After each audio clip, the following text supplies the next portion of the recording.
നാരായണ. ഓം ശ്രീമന്നാരായണീയം ദശകം 50 ശ്ലോകം 3. ഓം വിലസതുലഭേ കാന്താരാന്തേ സമീരണശീതളേ വിപുലയമുനാതീരേ ഗോവർദ്ധനാചലമൂർധസു ലളിതമുരളീനാദസഞ്ചാരയൻ ഖലു വാത്സകം ക്വചന ദിവസേ ദൈത്യം വത്സാകൃതിം ത്വമുദൈക്ഷഥാ. അന്വയം. വിലസതുലഭേ കാന്താരാന്തേ സമീരണശീതളേ വിപുല യമുനാതീരേ ഗോവർദ്ധനാചല മൂർധസു ലളിത മുരളീനാദ വത്സകം സഞ്ചാരയൻ ത്വം ക്വചന ദിവസേ വത്സാകൃതിം ദൈത്യം ഐക്ഷഥാഃ. അപ്പോൾ ഉലപത്തോടു കൂടിയ വിലസത്തുക്കളായ വിലസത് ഉലപേ, മനോഹരമായിട്ടുള്ള പുല്ല് വിലസുക എന്ന് പറയുമ്പോൾ പുല്ലിങ്ങനെ കാറ്റത്ത് ഇങ്ങനെ കുറേ ചാടുക, അങ്ങനെയുള്ള കാര്യങ്ങളാണ്. മാത്രമല്ല നല്ല പച്ചപ്പ്, അതേപോലെ ഒരു ആകർഷകത്വം. പുല്ല് വല്ലാണ്ട് വളർന്ന് കതിരൊക്കെ ആയി അതിന് കാണാൻ ഭംഗിയില്ല, അത് വേറൊരു ഭംഗിയാണ്, അത്രയേ ഉള്ളൂ. അത് നല്ല പച്ചപ്പുല്ലായിട്ട് നിന്ന് പുൽത്തകിടായിട്ട് നിൽക്കുമ്പോൾ ഒരേപോലത്തെ ഹൈറ്റ്, അതേപോലെ അതിൽ പ്രകാശം തട്ടുമ്പോൾ ഒരു പച്ചയിൽ പ്രകാശം തട്ടുമ്പോൾ ഒരു പ്രത്യേക റിഫ്ലക്ഷൻ മനസ്സിനെ വല്ലാതെ കണ്ട് ആകർഷിക്കും. അതാണ് വിലസത് ഉലഭേ. അപ്പോൾ ഇങ്ങനെ വിലസാണ്. എന്താ, ഈ പുല്ലുകൾ അതിമനോഹരമായിട്ട് വിലസാണ്. കാന്താരാന്തേ, കാനന ഭൂമികളിൽ എന്നുവെച്ചാൽ ഇവിടെ കാടെന്ന് പറഞ്ഞു കഴിഞ്ഞാൽ ഒരു ഉപവനം എന്നുള്ള കൂട്ടത്തിലേ ഉള്ളൂ, തിക്കായിട്ടുള്ളൊരു കാടല്ല, എന്നാൽ മരങ്ങൾ വലിയ മരങ്ങളാണ്. അപ്പോൾ കാന്താരാന്തേ കാട്ടില് സമീരണ ശീതളേ. അപ്പോൾ അവിടെ സമീരണം എന്ന് പറഞ്ഞാൽ വായുവിനാൽ ശീതളമായിട്ടുള്ള തണുത്തതായിട്ടുള്ള, അതായത് നദിയുണ്ട് അവിടെ. അതേപോലെ നദിയിലുണ്ടാകുന്ന ഈ വെള്ളം എങ്ങനെയായാലും കുറേശ്ശെങ്കിലും രപ്സായിട്ടെങ്കിലും പുറത്തേക്ക് വരുന്ന പറയാം. വളരെ ശാന്തമായിട്ട് ഒഴുകാണെന്ന് വെച്ചാൽ നീരാവിയായിട്ട് കുറേശ്ശുണ്ടാവും. അപ്പോൾ നദി അടുത്തുണ്ടെങ്കിൽ അതിൻ്റെ ഉള്ളിൽ കൂടെ കാറ്റ് വരുമ്പോൾ ഒരു ശീതളിമ വരും. പിന്നെ കാട്ടിൽ മരങ്ങളുണ്ട്, അപ്പോൾ തണലുണ്ടാവും. ഇല ഇളകുമ്പോൾ കാറ്റ് കൂടെ വരികയാണെന്ന് വെച്ചാൽ അപ്പോൾ അതിൻ്റെ ഒരു തണുപ്പ് ഉറപ്പാണ്. അതിൽ പൂക്കൾ അങ്ങനെയൊക്കെ ഉണ്ടെങ്കിൽ അതിൻ്റെ ഒരു സുഗന്ധം അതും ഒപ്പുണ്ടാവും. അപ്പോൾ ഇതെല്ലാം സമീരണ ശീതളേ. മാത്രമല്ല വിപുല യമുനാതീരെ, അതിവിസ്തൃതമായിട്ടുള്ള യമുനാതീരം പരന്ന് കിടക്കുകയാണ്, കടല് പോലെ. നമ്മൾ നദിയുടെ തീരത്ത് ഇന്ന് എല്ലാം വീടുകളോ അല്ലെങ്കിൽ വളപ്പുകളോ ആയിട്ട് മാറിയിട്ടുണ്ടാവും. പണ്ട് അങ്ങനെയല്ല, ഇപ്പോഴും ഉണ്ട്, പല സ്ഥലങ്ങളിലും ഉണ്ട്, നമ്മുടെ ഇവിടെ ഇല്ല എന്ന് മാത്രമേ ഉള്ളൂ. നദീതീരം വെറുതെ കിടക്കുന്നുണ്ടാവും. അത് പുൽമേടായിട്ടുണ്ടാവും, മണൽ മാത്രമായിട്ടുണ്ടാവും. ഒരിത്തിരി വിട്ട് കഴിഞ്ഞാൽ മരങ്ങളുണ്ടാവും, പുഴയിലേക്ക് ഇറങ്ങി നിൽക്കുന്നതായിട്ടുള്ള പാറക്കെട്ടുകളുണ്ടാവും. അപ്പോൾ അതൊക്കെ പ്രകൃതിയുടെ ഒരു കൂട്ടായ്മയാണ്. ആ കൂട്ടായ്മ ഇന്ന് എല്ലാ ദിക്കിലും ഇല്ല. മനുഷ്യൻ്റെ അധിവാസം, അതായത് കുറച്ച് കയറി അങ്ങനെ സ്വീകരിച്ചതുകൊണ്ട്, ആ ഭൂമിയെ സ്വന്തമാക്കിയത് കൊണ്ട്, മനുഷ്യൻ്റെ ഇഷ്ടത്തിനനുസരിച്ച് അതിനെ മാറ്റങ്ങൾ വരുത്തി കഴിഞ്ഞപ്പോൾ കുറച്ച് നഷ്ടങ്ങൾ സംഭവിച്ചിട്ടുണ്ട്. പ്രകൃതിക്ക് അനുകൂലമല്ലാത്തതായിട്ടുള്ള നഷ്ടങ്ങളാണ്. അത് പാറക്കെട്ടുകൾ ഉള്ളിലേക്ക് ഇറങ്ങി നിൽക്കുന്നു വെച്ചാൽ അതിനെന്തെങ്കിലും ഒരു കാര്യമുണ്ടോ? നമ്മൾ കൃത്രിമമായിട്ടൊരു പാറക്കെട്ട് ഉണ്ടാക്കുമ്പോഴോ ഒരു തടയണ പോലത്തെ എന്തെങ്കിലുമൊക്കെ ഉണ്ടാക്കുമ്പോൾ നദിയിൽ തടയണ ഉണ്ടാക്കി ആ വെള്ളം നമുക്ക് കിട്ടുമെന്നുള്ളത് ശരിയാണ്, അവിടെ അത്ര വലിയ കുഴപ്പമില്ല. പക്ഷേ ഒഴുക്കിനെ നിയന്ത്രിക്കുന്ന ആ രീതിയിൽ ചില ഒഴുക്ക് ഇങ്ങോട്ട് വരാൻ പാടില്ല എന്ന രീതിയിൽ ചിലത് അങ്ങനെ വേണം, അങ്ങനെ ആയാലേ നേരെയുള്ളൂ. അതിൻ്റെ പ്രകൃതിക്ക് അനുസരിച്ച് അങ്ങനെയാണ്. അപ്പോൾ അത് അശാസ്ത്രീയമായിട്ടാവുമ്പോൾ അത് പ്രകൃതിക്ക് വിരുദ്ധമാണ്, നമുക്കും വിരുദ്ധമായിട്ട് അങ്ങനെ കാണാറുണ്ട്. ചിലയിലൊക്കെ അത് കാണാറുണ്ട്. ഇങ്ങനെയല്ല അത് കെട്ടേണ്ടത് എന്ന് നമുക്ക് തോന്നും. പ്രകൃതി ദുരന്തങ്ങളാണെന്ന് എന്നിട്ട് വ്യാഖ്യാനിക്കപ്പെടും. പ്രകൃതി ദുരന്തമല്ല, നമ്മളായിട്ട് ചെയ്ത കുഴപ്പങ്ങളെ കൊണ്ടുണ്ടാകുന്നതാണ്. അപ്പോൾ അങ്ങനെയുള്ള കുഴപ്പങ്ങളൊന്നും ഇല്ലാത്തതായിട്ടുള്ള അതാണ് വിപുല യമുനാതീരെ. അവിടെ മനുഷ്യനൊന്നും ചെയ്തിട്ടില്ല, തടസ്സങ്ങളൊന്നും ചെയ്തിട്ടില്ല. അപ്പോൾ അതിവിസ്തൃതമായിട്ടുള്ള യമുനാതീരാണ്. അതേപോലെ ഈ ഗോവർദ്ധനാചല മൂർധസു, ഗോവർദ്ധനം എന്ന ആ വലിയ പർവ്വതം, അതിൻ്റെ മൂർധാവിലും അചലം എന്നാണ് സ്വതേ ഈ പർവ്വതത്തിന് പറയാം. അചലം എന്ന് പറഞ്ഞു കഴിഞ്ഞാൽ അത് പർവ്വതമായിട്ട് പറയാറുണ്ട്. ഭഗവാനും ഒരു അന്വയമുണ്ട്, ഒരു പേരുണ്ട് മറ്റേ അചലം എന്നുള്ളത്, അചലൻ.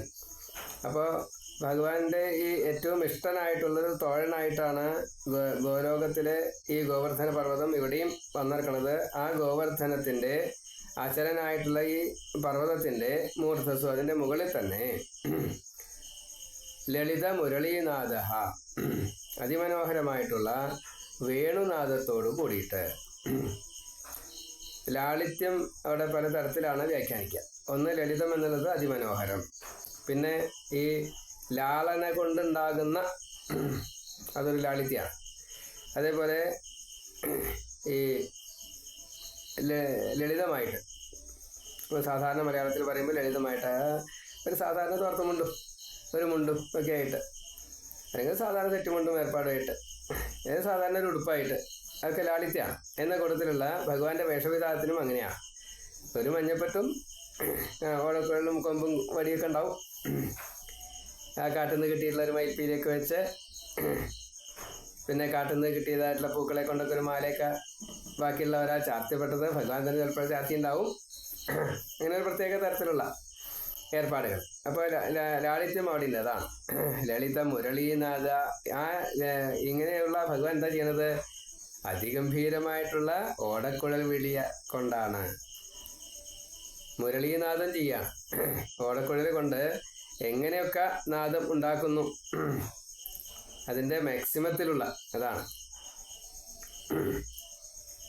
ആ വേദസാരമായിട്ടുള്ള മുരളീനാഥം അതൊരു ബ്രഹ്മമാണ്, അഗ്നി എന്നൊരർത്ഥമുണ്ട്. അപ്പോൾ ആ രീതിയിലും ആ നാദം അങ്ങനെയാണ് വരിക. അതിൻ്റെ ഈശ്വരഭാവം ബ്രഹ്മാവസ്ഥയിലുള്ള അഗ്നി എന്നുള്ള രീതിയിലാണ്. അത് എന്നും നിലനിൽക്കും ഈ അല. എല്ലാ ശബ്ദങ്ങൾക്കും അലയുണ്ട്, പക്ഷേ ഫ്രീക്വൻസി ഏറ്റവും കൂടുതൽ എന്നുള്ള നിലയ്ക്ക് ഫ്ലൂട്ടിന് അതങ്ങനെ ഒരു പ്രത്യേകതയുണ്ട്.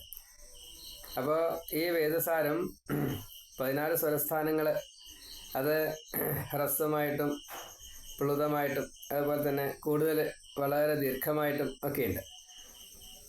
അത് എത്രത്തോളം അലകൾ അതിങ്ങനെ സ്ഥായി ഭാവത്തിൽ നിൽക്കണു അത്രത്തോളം നമ്മൾ ആ ശബ്ദത്തിൻ്റെ ഈ സ്വരത്തിൻ്റെ അത് ഈ ഓടക്കുഴൽ പോലെയുള്ള സുഷിരവാദ്യങ്ങളിലൂടെ വരുമ്പോൾ, അതേപോലെ ചില ചില കമ്പനങ്ങൾ, തന്ത്രിവാദ്യങ്ങൾ അനവധി ദൂരേക്ക് കിട്ടുമത്.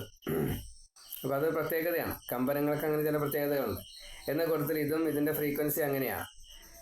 അതിമനോഹരമായിട്ടുള്ള എല്ലാവർക്കും ഇഷ്ടപ്പെടുന്നതായിട്ടുള്ള രീതിയിലാണ് ആ മുരളീനാഥം. എല്ലാവർക്കും അതെ. പശുക്കൾക്ക് പശുക്കളെ വിളിക്കുകയാണ്, പേര് വിളിക്കുകയാണോ എന്ന് തോന്നും. നമുക്ക് ഒരു പാട്ട് കേൾക്കുമ്പോൾ അത് ഈ പാട്ടാണല്ലോ. ഫ്ലൂട്ട് ഇങ്ങനെ വായിക്കുമ്പോൾ കൃഷ്ണ നീ വരൂ എന്നൊക്കെയാണ് പറയുന്നത്. അതുപോലെ തോന്നുകയാണ് കൃഷ്ണ നീ ബേഗേന ബാരു എന്നൊക്കെ ഉള്ള പാട്ടുകൾ കേട്ടിട്ടുണ്ടാവുമല്ലോ. അപ്പോൾ അത് ആ അർത്ഥത്തിൽ നമുക്ക് ആ ഭാഷ അറിയിച്ചാൽ ആ ഭാഷയിലെടുക്കാം, നമ്മുടെ ഭാഷയിലാണെച്ചാൽ നമ്മുടെ ഭാഷയിലെടുക്കാം. കരുണ ചെയ്യാനെന്തു താമസം കൃഷ്ണ എന്ന രീതിയിലാണെച്ചാൽ ആ രീതിയിൽ കരുണ ചെയ്യുവാൻ എന്തോ. പാട്ട് പഠിച്ചവർക്ക് അത് വോക്കലായാലും അത് പഠിച്ചവർക്ക് ഈ ഫ്ലൂട്ട് കേൾക്കുമ്പോൾ ഓടക്കുഴൽനാദം കേൾക്കുമ്പോൾ അത് തന്നെയാണ്, അതിന് എടുക്കാൻ സാധിക്കും. നമുക്ക് അത്രയ്ക്കുള്ള കഴിവില്ല, അത്രയേ ഉള്ളൂ. അപ്പം ഇങ്ങനെ അതിമനോഹരമായിട്ട് ഓടക്കുഴൽ വിളിക്കുമ്പോൾ വാത്സകം ഈ പശുക്കുട്ടികളെ സഞ്ചാരയൻ മേച്ചുകൊണ്ട് ഇങ്ങനെ നടക്കുകയാണ്. ഭഗവാൻ അവിടെ ഫ്രീ ആണ്. നമ്മൾ ഒരു പണി ചെയ്യുമ്പോൾ ഇങ്ങനെ ഫ്രീ ആവണമെന്നാ, അതൊരു ഭാരമായിട്ട് എടുക്കരുത്. ആ പണി ചെയ്യുമ്പോൾ അതിലൊരു ആനന്ദം കിട്ടണം. ഭഗവാൻ എന്ത് ചെയ്യണോ? സ്വയമേവ ആനന്ദിക്കണോ, മറ്റുള്ളവർക്ക് ആനന്ദത്തെ കൊടുക്കണു. ഇത് നമ്മുടെ ഒരു ഭാവമാണ്.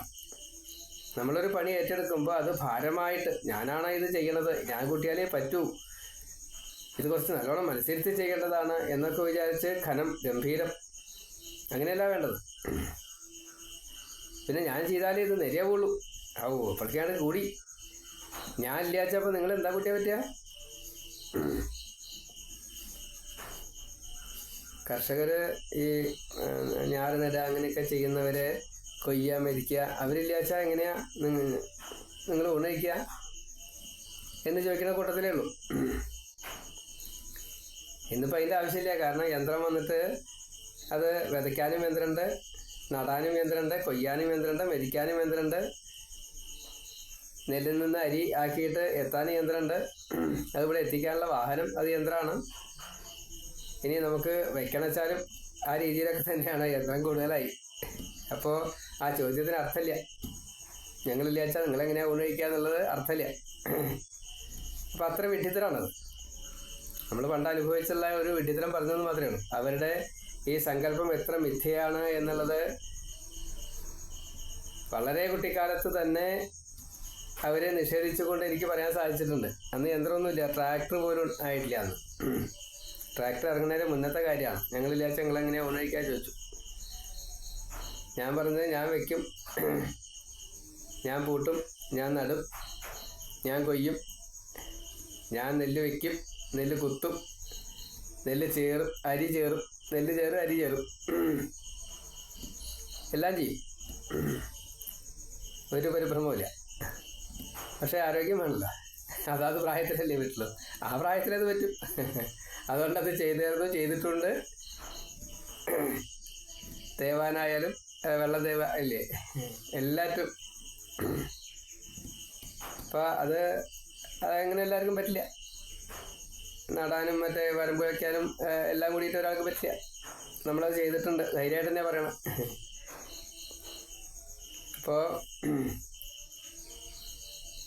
ഈ അതിമനോഹരമായിട്ടുള്ള ഭഗവാന്റെ ഈ മുരളീനാഥം കൊണ്ടുണ്ടാകുന്നത്, ഭഗവാൻ അവിടെ കാലികളെ മേയ്ക്കുകയാണ്. ആ ചെയ്യുമ്പോൾ അത് ഭഗവാന്റെ ഉത്തരവാദിത്തമുണ്ട്. അത് ഭഗവാൻ സ്വയം അതിലൊരു ആനന്ദം കണ്ടെത്തുന്നുണ്ട്. ഒപ്പം ഭഗവാൻ മറ്റുള്ളവരെ ഇതേപോലെ ആനന്ദിപ്പിക്കുന്നു. സുരക്ഷിത ബോധത്തോടു കൂടിയിട്ട് ആനന്ദത്തെ കൊടുക്കുന്നു. ഭഗവാന്റെ മുരളീനാഥം കേട്ട് കഴിഞ്ഞാൽ പിന്നെ ശത്രുക്കൾ വരില്ല ആ പ്രദേശത്തേക്ക്. ഇവർക്കൊരു സുരക്ഷിത ഭാവമാണ്. കുറച്ചധികമുണ്ട്. ഈ ഓടക്കുഴൽ വിളിച്ചുകൊണ്ട് ഭഗവാന്റെ ഈ കാലികളെ മേയ്ക്കുന്ന സമയത്ത് ഓരോരുത്തരും സ്വീകരിക്കുന്നത് ആ ഓടക്കുഴൽ നാദം ഇതാണ് എന്നോട് പറയുന്നത് എന്ന് ദേവന്മാരായാലും ആകാശത്തുള്ള ഈ രാത്രീഞ്ചരന്മാരായാലും രാക്ഷസികളായാലും അപ്സരസ്ത്രീകളായിട്ട് ദേവസ്ത്രീകളായാലും ഇതൊന്നും അവിടെ കേൾക്കുന്നില്ല. എന്നിട്ടും ഗോപസ്ത്രീകളും അച്ഛനമ്മമാരായാലും ഒപ്പമുള്ള ഈ പശുക്കളായാലും അതേപോലെ കാട്ടിലുള്ള മരങ്ങളായാലും പുല്ലുകളായാലും ഈ കാളിന്തി നദിയായാലും ഗോവർദ്ധന പർവ്വതമായാലും എല്ലാവരും ഒരേപോലെ എന്ത് ചെയ്യണു? സ്വീകരിക്കുന്നു. ഭഗവാൻ പശുക്കളെ മേയ്ക്കാൻ പോയതാ. അപ്പം ഇതാണ് വ്യത്യാസം. ഇനി അത് തിരിച്ചിവിടെ വന്നിട്ട് അവിടുത്തെ കഥകളെ ഗോപന്മാർ പറയുകയാണ്. ആ അസുരൻ ഇങ്ങനെ വന്നായിരുന്നു, ആ അസുരനെ മുക്തി കൊടുത്തു, ഇന്ന് പുഷ്പവൃഷ്ടിയൊക്കെ ഉണ്ടായി. പല പ്രത്യേകതകളാണ് ഇവിടെ വന്നിട്ട് പറയുന്നത്. അപ്പം അതിൻ്റെ നെക്സ്റ്റ് അതാണ്. കൃഷ്ണൻ ഒന്നേ ഉള്ളൂ. പക്ഷേ പറയുന്ന കഥകളെ കേൾക്കുന്ന ആളുകൾ എല്ലാം വ്യത്യസ്ത, എല്ലാവർക്കുമായിട്ട് കൊടുക്കുകയാണ്. അതാണ് ഈശ്വരഭാവം. അപ്പം ഇങ്ങനെ മുരളീനാഥൻ ചെയ്യുന്നതായിട്ടുള്ള വാത്സകം പരിപാലയൻ സഞ്ചാരൻ, പശുക്കളെ മേച്ചുകൊണ്ട് നടക്കുന്നതായിട്ട് പാലിക്കുന്നതായിട്ടുള്ള ത്വം ക്വചന ദിവസേ, ഭഗവാൻ ഒരു ദിവസം, ക്വചന എന്ന് പറഞ്ഞാൽ ഒരു ദിവസം, അത്രയേ ഉള്ളൂ. ഒരു അത്രയേ ഉള്ളൂ, ഒരിക്കൽ എന്നുള്ള അർത്ഥത്തിൽ. ദിവസേ ഒരു ദിവസം വത്സാകൃതിയും പശുക്കുട്ടിയുടെ രൂപത്തിൽ വന്ന ദൈത്യം അസുരനെ ഐക്ഷതാഹ കണ്ടു. അപ്പോൾ അതിമനോഹരമായിട്ടുള്ള നല്ല പുല്ലുകളുള്ള ഒരു കാട്ടില്, അവിടെ നല്ല ശീതളമായിട്ടുള്ള വായുണ്ട്, കാറ്റിങ്ങനെ കുറേശ്ശെ വീശുന്നുണ്ട്. വിസ്തൃതമായിട്ടുള്ള യമുനാ തീരാണ്. നല്ല മണത്തിട്ട, അതേപോലെ തന്നെ പുല്ല് ധാരാളമുണ്ട്. പിന്നെ ഗോവർദ്ധന പർവ്വതത്തിൻ്റെ മുകളിൽ, അതേപോലെ ഭഗവാൻ സഞ്ചരിക്കുന്ന സ്ഥലത്തൊക്കെ ഈ ഓടക്കുഴൽ വിളിച്ചുകൊണ്ട് പശുക്കുട്ടികളെ ഇങ്ങനെ മേച്ച് നടക്കുന്നു കൂട്ടുകാരൻ്റെ ഒപ്പം. അങ്ങനെ ഒരു ദിവസം ഒരു പശുക്കുട്ടിയുടെ രൂപത്തിൽ ഒരു അസുരൻ വന്നു. അത് ഭഗവാൻ കണ്ടു എന്ന് ഈ ശ്ലോകം. വിലസതുലഭേ കാന്താരാന്തേ സമീരണശീതളേ വിപുലയമുനാതീരെ ഗോവർദ്ധനാചലമൂർധസു ലളിതമുരളീനാദഃ സഞ്ചാരയൻ ഖലു വാത്സകം ക്വചന ദിവസേ ദൈത്യം വത്സാകൃതിം ത്വമുദൈക്ഷതാം. ഇനി 4ാമത്തെ ശ്ലോകം. രഭസവിലസൽ പുച്ഛം വിച്ഛായതോസ്യ വിലോകയൻ കിമപി വലിതസ്കന്ധം രന്ധ്രപ്രതീക്ഷമുദീക്ഷിതം തമഥ ചരണേ ബിഭ്രദ്വിഭ്രാമയൻ മുഹുരുച്ചകൈ കുഹജന മഹാവൃക്ഷേ ചിക്ഷേപിത ക്ഷതജീവിതം. രഭസ വിലസത് പുച്ഛം, ഈ അസുരന്റെ സ്വഭാവത്തെ പറയാം. രഭസ വിലസത് പുച്ഛം, പുച്ഛം എന്ന് കഴിഞ്ഞാൽ വാല്. അപ്പോൾ നന്നായിട്ട് വിലസുന്നതായിട്ടുള്ള ആ വാലാണ്. അപ്പോൾ പശുക്കുട്ടികൾക്ക് നല്ലോണം പാല് കുടിക്കുമ്പോൾ വാലിട്ട് ഇങ്ങനെ ആട്ടണം. അവരെ തുള്ളിക്കളിക്കുമ്പോൾ വാലുകൊണ്ട് ചില വികൃതികളൊക്കെ ചെയ്യണം. ഈച്ചയും കൊതും വന്നു കഴിഞ്ഞാൽ ആട്ടാനും വാല് തന്നെയാണ്. വാലുകൊണ്ട് പലതും കൗതുകമായിട്ടും അതേപോലെ ഓടിക്കളിക്കുന്ന സമയത്ത് വാലിങ്ങനെ ഉയർത്തി പിടിച്ചുകൊണ്ട് പേടിച്ചാൽ വാല് ഉയർത്തിപ്പിടിക്കും. അങ്ങനെയൊക്കെയായിട്ട് അങ്ങനെയുള്ള ഈ പശുക്കുട്ടി രഭസ വിലസത് പുച്ഛം ആണ്. കുറച്ച് വേഗത്തിൽ ആ വാലിങ്ങനെ ഭംഗിയുള്ള ആ വാലിങ്ങനെ ആട്ടിക്കൊണ്ട് വിച്ഛായത, മാത്രമല്ല ഇങ്ങനെ നീങ്ങിക്കൊണ്ടിരിക്കുക. നിഴലിങ്ങനെ മാറ്റി മാറ്റി പോവുക എന്ന് പറയുമ്പോൾ അപ്പോൾ വീണ്ടും വീണ്ടും നീങ്ങി നീങ്ങി നീങ്ങി നീങ്ങി വരണു. അപ്പോൾ വാലിങ്ങനെ ഇളക്കിക്കൊണ്ട് അതേപോലെ കുറച്ചൊരു ഭംഗിയുണ്ട്. ആ അസുരൻ ഈ കുറേശ്ശായിട്ട് സ്ഥലം മാറി മാറി മാറി വരണു. അസ്യ, ഈ വത്സാസുരൻ്റെ കിമപി, തൊട്ടടുത്ത് അല്ലെങ്കിൽ എന്തോ ഒന്ന് അല്പമായിട്ട് വലിത സ്കന്ധം, സ്വല്പം ഒന്നിങ്ങനെ പിന്തിരിഞ്ഞ് നോക്കുന്നതായിട്ടുള്ള ഭാവം. പശുക്കുട്ടികളെ തിരിഞ്ഞു നോക്കുമ്പോൾ എന്താ ചെയ്യുക, ആ കഴുത്തിങ്ങനെ വലിയും. അതാണ് വലിത സ്കന്ധം. കഴുത്ത് വലിച്ചു എന്ന് പറഞ്ഞിട്ടുള്ളൂ, പക്ഷെ അത് തിരിഞ്ഞു നോക്കുമ്പോഴാണ് കഴുത്ത് വലിക്കുക. അതേപോലെ തന്നെ നീട്ടി എന്തെങ്കിലും എടുക്കുമ്പോഴും വലിതസ്കന്ധം തന്നെയാണ്. എങ്കിലും ഇവിടെ ഉദ്ദേശിച്ചത് തിരിഞ്ഞു നോക്കി എന്ന് തന്നെയാണ്. തിരിഞ്ഞു നോക്കി കണ്ട് വാല് പൊക്കിക്കൊണ്ട് വാല് പ്രത്യേക രീതിയിൽ ആട്ടിക്കൊണ്ട് ഈ പശുക്കുട്ടി പ്രത്യേകമായിട്ട് ഇങ്ങനെ നടന്നു വരിക. വേഗം വരുന്നുണ്ടോ വെച്ചാൽ അത്രയില്ല, മെല്ലെ മെല്ലെ നടന്നു വരിക. അങ്ങനെ രന്ധ്രപ്രതീക്ഷം, ലൂപ്പ് ഹോൾ അന്വേഷിക്കുക എന്നുള്ള അർത്ഥത്തിലാണ് രന്ധ്രപ്രതീക്ഷം. ഇപ്പോൾ ഇവിടെ അവസരം നോക്കുക, പ്രതീക്ഷിക്കുക. എന്ത്? രന്ധ്രം, ഈ തൊള ലൂപ്പ് ഹോളാണ്, വീക്ക്നെസ് കണ്ടുപിടിക്കുക. അങ്ങനെയാണ്. അങ്ങനെ അവസരം പാത്ത് നടക്കുന്നതായിട്ടുള്ള ഉദീക്ഷിതം. എന്നിട്ട് 4 പുറം ഇങ്ങനെ വീക്ഷണം ചെയ്യാം. ഒരു തെറ്റ് ചെയ്യുന്ന ആൾ അങ്ങനെയാണ്. കള്ളന്മാരങ്ങനെയല്ലേ, ഇടത്തോട്ടും വലത്തോട്ടും മേലോട്ടും താഴോട്ടൊക്കെ നോക്കും, 4 പുറം നോക്കും. എന്നിട്ട് കുഴപ്പമൊന്നുമില്ല, ആരും കാണുന്നില്ല എന്നുള്ള രീതിയിൽ കള്ളത്തരം ചെയ്യുക. എന്ത് കളവായാലും ശരി അങ്ങനെയാണ്. അപ്പം അങ്ങനെ ഇയാളും ഈ വത്സാസുരനും തൻ്റേതായിട്ടുള്ള സൗന്ദര്യത്തെ കണ്ടോട്ടെ വിചാരിച്ചിട്ടും അതൊരു മയക്കാണ്, അത് ഒരു മായ കാണിക്കുകയാണ്, അല്ലെങ്കിൽ അതൊരു മറയാണെന്നർത്ഥം. അപ്പം അങ്ങനെ ക്രമേണയായിട്ട് നീങ്ങി വരണു. അത് ഇടയ്ക്കൊന്ന് തിരിഞ്ഞ് നോക്കുന്നുണ്ട്, എന്നുവെച്ചാൽ 4 പുറത്ത് നോക്കുന്നുണ്ട്. പിന്നെ ഈ അവസരം പാത്ത് നടക്കുകയാണ്. രന്ധ്രപ്രതീക്ഷം ഉദീക്ഷിതം, ഇങ്ങനെ വീക്ഷണം ചെയ്യുന്ന വിലോകയൻ, അതാര് കണ്ടു? കൃഷ്ണൻ കണ്ടു. അഥാത്വം, അതിനുശേഷം ഭഗവാനെ അങ്ങ് തം, അവനെ, ആ അസുരനെ, ചരണേ, കാലിൽ ബിഭ്രത്, പിടിച്ചവനായിട്ട്, മുഹുഹു, പല പ്രാവശ്യം, ഉച്ചകൈഹി, അതിശക്തിയോട് കൂടിയിട്ട്, അല്ലെങ്കിൽ എത്രത്തോളം വേഗം അല്ലെങ്കിൽ എത്രത്തോളം ഉയർന്ന രീതിയിൽ, ഭ്രാമയൻ, ചുഴറ്റി എന്നാണ്. ക്ഷതജീവിതം, അങ്ങനെ ചുഴറ്റിയപ്പോഴോ അവൻ്റെ ജീവൻ പോയി. കുഹജന, എന്നിട്ട് ഏതോ ഒരു മഹാവൃക്ഷേ ചിക്ഷേപിത, ഏതോ ഒരു വലിയ വൃക്ഷത്തിൻ്റെ മുകളിലേക്ക് അങ്ങോട്ട് എറിഞ്ഞു എന്ന് സാരം. ഇവിടെ രഭസമായിട്ട് എന്നുള്ള സാരം അത് വേഗത്തിൽ എന്ന് വെച്ചാൽ ഈ ഉദ്ദേശം തന്നെ വേഗം വേണമെന്നാ. എന്താണ്? ഭഗവാനെ അപകായപ്പെടുത്തണം എന്നുള്ള ഉദ്ദേശം അത് വേഗത്തിൽ നടപ്പാക്കാൻ വേണ്ടിയിട്ട്, അതാണ് രഭസ.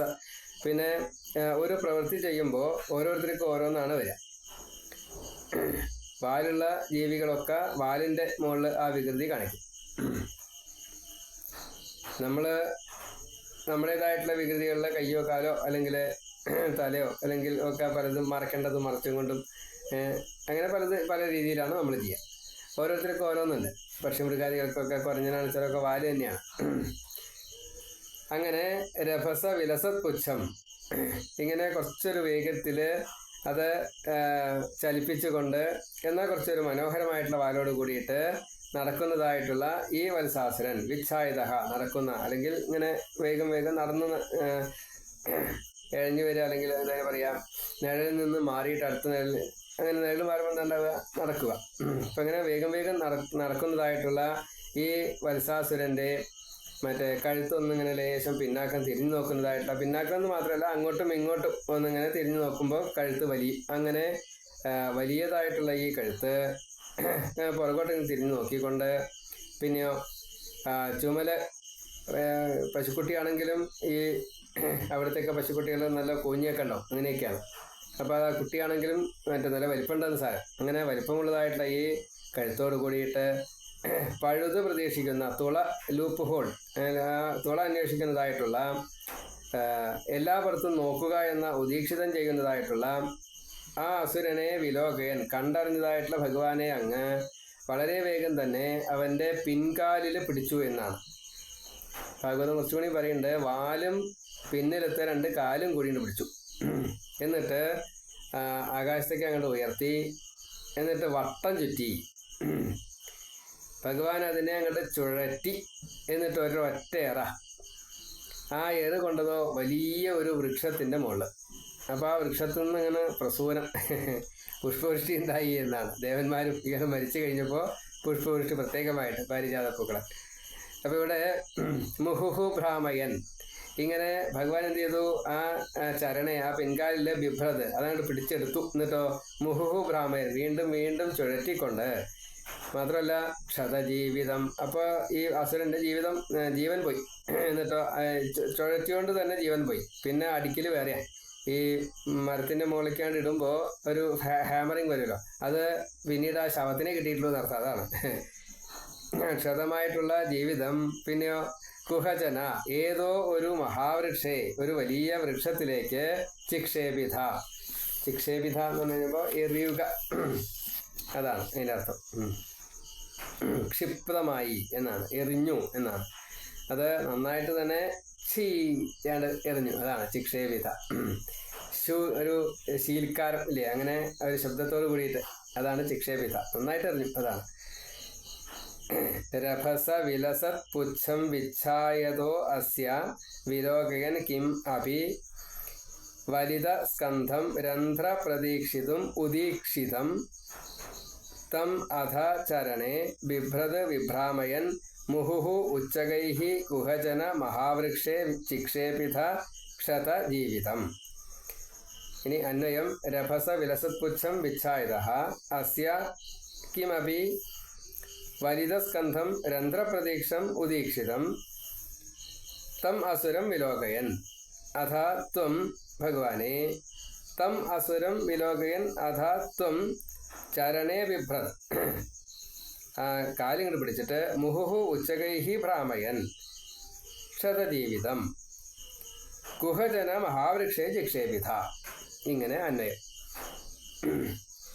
രഭസ വിലസത് പുച്ഛം വിച്ഛായതോസ്യ വിലോകയൻ കിമപി വലിതസ്കന്ധം രന്ധ്രപ്രതീക്ഷം ഉദീക്ഷിതം തമഥ ചരണേ ബിഭ്രദ്വിഭ്രാമയൻ മുഹുരുച്ചകൈ കുഹജന മഹാവൃക്ഷേ ചിക്ഷേപിത ക്ഷതജീവിതം. ഇത് കേൾക്കുന്നവര് വാക്കുകൾ മുറിച്ചിട്ട് അത് ഒന്നുകിൽ എഴുതിയെടുക്കുക, അല്ലെങ്കിൽ അവിടെ വരയ്ക്കുക, എന്നിട്ട് മുകളിൽ നിന്ന് താഴേക്ക് വരയ്ക്കുക. അങ്ങനെ ആകുമ്പോഴാണ് മുറിക്കാൻ പറ്റുക. പുസ്തകത്തിൽ പെൻസിലുണ്ട്, വേറെ നോട്ട് ബുക്കിലാണെന്ന് വെച്ചാൽ പെന്നുകൊണ്ട് എഴുതി ശ്ലോകത്തിൻ്റെ നമ്പർ, എടുക്കുന്ന പുസ്തകത്തിൻ്റെ പേജ് നമ്പർ, അതേപോലെ ആ ദശകത്തിൻ്റെ നമ്പർ, പിന്നെ ഇത് ഏത് ഭാഗവതത്തിലായിട്ട് സ്കന്ധങ്ങളായിട്ട് ബന്ധപ്പെടുത്തിയിട്ടുണ്ടാവും, അതും അതിൽ എഴുതിയിട്ടുണ്ടാവും. അപ്പോൾ ഇതിപ്പോൾ ദശമസ്കന്ധത്തിലാണ്, പൂർവാർത്ഥം, വത്സാസുര കഥ, വത്സാസുര മുക്തിയാണ് ആ ഭാഗമാണ്. അപ്പോൾ അതിനെ ഒന്ന് സൂചിപ്പിക്കുക. അപ്പോൾ ഇത് നോക്കുമ്പോൾ ഭാഗവതവും നാരായണീയവും കൂടിയിട്ട് നമുക്ക് ബന്ധപ്പെടുത്താൻ സാധിക്കും, അത് ഓർമ്മ വരുമെന്ന് സാരം. അതാണ്. ഇനി അടുത്ത ശ്ലോകം, അഞ്ചാമത്തെ ശ്ലോകം. നിപതതി മഹാദൈത്യേ ജാത്യാതുരാത്മനി തൽക്ഷണം നിപതനജവക്ഷുണ്ണ ക്ഷോണീരുഹ ക്ഷതകാനനെ ദിവി പരിമിളദ്വൃന്ദാരകാ കുസുമോൽക്കരൈ ശിരസി ഭവതോ ഹർഷാദ് വർഷന്തി നാമ തദാഹരേ. പുഷ്പവൃഷ്ടിയാദികളൊക്കെ ചെയ്തു എന്നതാണ് ദേവന്മാരൊക്കെ. ഹരേ, അല്ലയോ ഭഗവാനെ. ജാത്യ എന്നുള്ളത്, ഇപ്പം നമ്മൾ ബ്രാഹ്മണനായിട്ട് ജനിച്ചു, അതുകൊണ്ട് അത് ജാത്യ. വൃക്ഷം അതൊരു ജാതിയാണ്. വള്ളി അതൊരു ജാതിയാണ്. മത്സ്യം അതൊരു ജാതിയാണ്, ജലജീവി എന്ന നിലയ്ക്ക്. അങ്ങനെ അതാണ് ജാത്യ. ദുരാത്മനി, ഇവിടെ ജാതി എന്നുള്ളത് അസുരവൃത്തം, അസുരകുലത്തിലാണല്ലോ. അപ്പം അതുകൊണ്ട് അത് ദുരാത്മാവാണ്. ദുഷ്ടൻ എന്നുള്ള രീതിയിലാണ് ആ ജീവൻ വരിക, ദുഷ്ടത ചെയ്യുന്നവരാ. ദിതിയുടെ മക്കളാണ്, അസുരരാണ്. തൽക്ഷണം, ഉടനെ തന്നെ. നിപതന, വീണു. ആ വീണത് കൊണ്ട് ജവക്ഷുണ്ണ, വളരെ പെട്ടെന്ന് ഈ വീഴുക എന്നുള്ളത് അപ്പം തന്നെ സ്വതേ മരണം സംഭവിച്ചിരിക്കണം. ജവ, വളരെ വേഗം. പിന്നെയോ ക്ഷുണ്ണങ്ങളായിട്ടുള്ള, തകർക്കപ്പെട്ടതായിട്ടുള്ള, ഈ വേഗത്തിലാണ് വീണത് എന്നതുകൊണ്ട്, അതേപോലെ ചുഴറ്റൽ വളരെ വേഗത്തിലാണ് എന്നതുകൊണ്ട്, അപ്പോൾ വേഗത്തിൽ നിപതന ജവ, അതേപോലെ വീഴ്ചയുടെ വേഗം കൊണ്ട് ക്ഷുണ്ണ, പൊടിഞ്ഞു പോയതായിട്ടുള്ള ക്ഷോണീരുഹ ക്ഷതകാനനെ, ഇങ്ങനെ ക്ഷതമായിട്ടുള്ള ക്ഷോണീരുഹങ്ങളാൽ, വൃക്ഷങ്ങളാൽ, ക്ഷോണീരുഹം ഭൂമിയിൽ വളർന്നത്, ക്ഷോണീരുഹം ആ മരങ്ങളാണ്. അപ്പോൾ ആ മരങ്ങളാൽ ക്ഷതമായിട്ടുള്ള, മരത്തിന് മുകളിക്കാണ്ട് കൊണ്ടു കഴിഞ്ഞപ്പോൾ എല്ലൊക്കെ പൊട്ടി എന്നാണ് പറഞ്ഞതിന് സാരം, മരിച്ചു എന്ന സാരം. അപ്പോൾ ക്ഷതങ്ങൾ, ധാരാളം പരിക്കുകൾ പറ്റി. കാനനെ, ആ കാനനത്തോടു കൂടിയ നിപതതി തഥാ. പിന്നെയോ ഈ അസുരന്റെ ജഡം അതിശക്തിയിൽ ഒരു മരത്തിൻ്റെ മുകളിലാണ്ട് കൊണ്ടപ്പോൾ ആ മരം പൊട്ടി, പിന്നെ പുഴങ്ങി വീണു, അടുത്ത മരത്തിൽ വീണു. അങ്ങനെ അനവധി മരങ്ങൾ ഇതേപോലെ താഴത്തേക്ക് വീണു എന്ന് സാരം. അതാണ് നിപതതി. ഇതിന്റെ കാരണം എന്താണ്? നിപതന ജവ ക്ഷുണ്ണ ക്ഷോണീരുഹ ക്ഷതകാനനെ നിപതതി. ഈ മരം തന്നെ പൊട്ടി, ക്ഷുണ്ണം, അവിടെ പൊടിഞ്ഞു പോയി. അപ്പോൾ എന്താ മരങ്ങൾക്ക് എന്താ പറ്റിയത്? ഈ അസുരന്റെ വലിയ ഭാരമുള്ള ഈ വലിയ ശരീരം മരത്തിന്റെ മുകളിലേക്ക് വീണപ്പോൾ മരം പൊട്ടി. അപ്പോൾ അത് മറ്റൊരു മരത്തിന്റെ മീതെ ആ മരവും പൊട്ടി. അങ്ങനെ മരങ്ങൾ കുറെ പൊട്ടി. അസുരന്റെ എല്ല് പൊട്ടി, മരങ്ങള് തടി പൊട്ടി, അങ്ങനല്ലേ? അങ്ങനെ കുറേ മരങ്ങൾ വീണു. തഥാ ഹർഷാദ്, ആ സമയത്ത് വളരെയധികം സന്തോഷമായി. ആർക്ക്?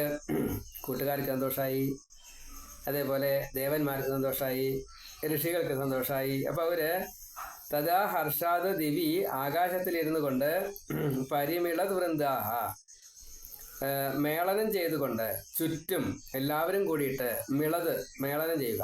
അങ്ങനെ വൃന്ദാഹ, കൂട്ടത്തോട് കൂടിയിട്ട്, അങ്ങനെ മൊത്തം ചുറ്റും, അങ്ങനെയല്ലേ? അങ്ങനെ പരിമിളത് വൃന്ദാഹ, എല്ലാവരും കൂടിയിട്ട് കൂട്ടമായിട്ട് ആര് വന്നു?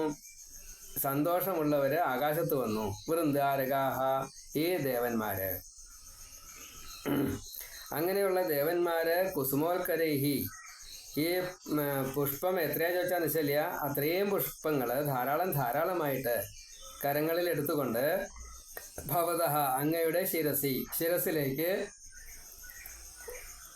വർഷന്തി നാമ, വർഷിച്ചു. എത്ര വർഷിച്ചു ചോദിക്കരുത്, അത്രയും കൂടുതൽ അങ്ങയുടെ ശിരസിലേക്ക് വർഷന്തി നാമ. എത്ര കൂടുതൽ വർഷിച്ചില്ല, അത്രയും കൂടുതൽ വർഷിച്ചു. ഹരേ ജാത്യ ദുരാത്മനി ദൈത്യേ തൽക്ഷണം നിപതന ജവക്ഷുണ്ണ ക്ഷോണീരുഹ ക്ഷതകാനനെ നിപതതി. തഥാ ഹർഷാദ് ദിവി പരിമിളത് വൃന്ദാരകാഹ കുസുമോൽക്കരൈഃ ഭവതഃ ശിരസി വർഷന്തി നാമ. ഇങ്ങനെ അന്വയം. നിപതതി മഹാദൈത്യേ ജാത്യാ ദുരാത്മനി തൽക്ഷണം നിപതന ജവക്ഷുണ്ണ ക്ഷോണീരുഹ ക്ഷതകാനനെ ദിവി പരിമിള വൃന്ദാരകാ കുസുമോൽക്കരൈഃ ശിരസി ഭവതോ ഹർഷാദ് വർഷന്തി നാമ തദാഹരേ. അപ്പോൾ എത്രത്തോളം ഇങ്ങനെ ഭഗവാന്റെ ഈ ഒരു ലീല കൊണ്ട് എല്ലാവർക്കും സന്തോഷമായി, ആ സന്തോഷത്തെ അവർ എങ്ങനെ പ്രകടിപ്പിച്ചു? എല്ലാവരും കൂടിയിട്ട് പുഷ്പവൃഷ്ടി ചെയ്തു. ഭഗവാൻ ഇങ്ങനെ വീശിയിട്ട് മരത്തിൻ്റെ മുകളിലേക്ക് ഇട്ട് കഴിഞ്ഞപ്പോൾ ആ മരം പൊട്ടി, അടുത്ത മരത്തിലേക്ക് വീണു, ആ മരം പൊട്ടി, ഇങ്ങനെ കുറേ മരങ്ങൾ ഒന്നിച്ച് പൊട്ടി വീണു. ഈ അസുരൻ്റെ എല്ല് തുടങ്ങിയതിലൊക്കെ കുറേ പൊട്ടി. അതേപോലെ മുക്തി നേടിയതായിട്ടുള്ള വത്സാസുരൻ്റെ, അസുരനായിരുന്നിട്ടും മുക്തി കിട്ടിയപ്പോഴുള്ള സന്തോഷം ദേവന്മാർക്ക്, അവരത് ഭഗവാനെ പുഷ്പവൃഷ്ടി കൊണ്ട് സന്തോഷിപ്പിച്ചു. അപ്പോൾ ഇവിടെ ഇന്നിപ്പോൾ തന്നെ അതേപോലെ ജവ ക്ഷുണ്ണ ക്ഷോണീരുഹ കാനനെ നിപതതി തദ. നിപതന ജവ ക്ഷുണ്ണ ക്ഷോണീരുഹ ക്ഷത കാനനെ നിപതതി മഹാദൈത്യേജാത്യാദുരാത്മനി തൽക്ഷണം നിപതന ജവ ക്ഷുണ്ണ ക്ഷോണീരുഹ ക്ഷത കാനനെ ദിവി പരിമിള വൃന്ദാരകാ കുസുമോൽക്കരൈഃ ശിരസി ഭവതോ ഹർഷാദ് വർഷന്തി നാമ തദാഹരേ. ഇങ്ങനെ 5-ാമത്തെ ശ്ലോകം. ഇനി 6-ാമത്തെ ശ്ലോകം അടുത്തതിൽ പറയാം. സർവത്ര ഗോവിന്ദ നാമ സങ്കീർത്തനം. ഗോവിന്ദ ഗോവിന്ദ നാരായണ.